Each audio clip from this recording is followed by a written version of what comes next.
Friday என்னோடய week of.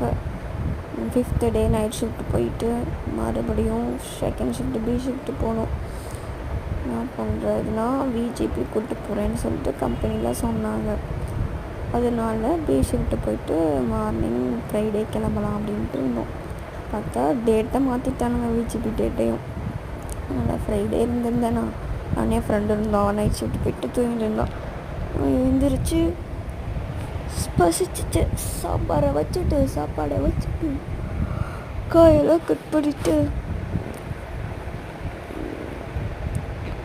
என்ன பண்ணுறது, செம்ம டயர்ட்லேயே வேலையை செஞ்சுட்டு இருக்கிறேன். டெய்லியும் இதான வேலைக்கு போகிறேன் வரேன். ஒரு நாள் ஃப்ரெண்டை சமைப்பாங்க, ஒரு நாள் 4 பேர் இருக்கும், ஒரு நாள் சமைப்போம். காயெல்லாம் நல்லா போட்டு அப்போ தான் ஹெல்த்தாக இருக்கும்னு போட்டு நல்லா சமைச்சு சாம்பார் பொடியை போட்டு மிளகாத்தூளை போட்டு உப்பை போட்டு அதையை ஊற்றி நல்லா கரைச்சி அப்புறம் காலிஃப்ளவர் ஃப்ரை பண்ணலான்னு சொல்லிட்டு காலிஃப்ளவர் வேக வச்சுட்டு அப்புறம் சைட்லேயே பாத்திரத்தெல்லாம் கழுவி வச்சுட்டு கொஞ்சம் வேகட்டும் குழம்பு கொதிக்கிற வரைக்கும் சொல்லிட்டு பாத்திரத்தெல்லாம் கழுவி வச்சு இந்த பாத்திரம் கழுவுறதுலேயே என் கை கால் எல்லாம் வலி.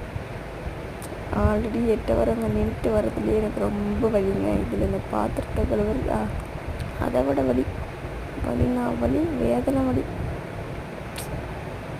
என்ன பண்ணுறதுன்னே தெரியல. வீட்டுக்கு ஓடிடலாமான்னு பார்க்குறேன். வேலையே பிடிக்கல. 6 வருஷம் ஒர்க் பண்ணி கை கால் எல்லாம் டேமேஜ் ஆகி உட்காந்துருக்கேன். அப்புறம் லாஸ்ட்டாக காலிஃப்ளவர் ஃப்ரை பண்ணிட்டேன். பொடி பத்தலை, அதனால பொடி போட்டுகிட்டே இருந்தேன். என்ன பண்ணுறது, கரெக்டாக பண்ணல. அப்புறம் பாருங்கள், ரூமெல்லாம் நல்லா அழகாக க்ளீன் பண்ணி நீட்டாக வச்சிட்டேன்.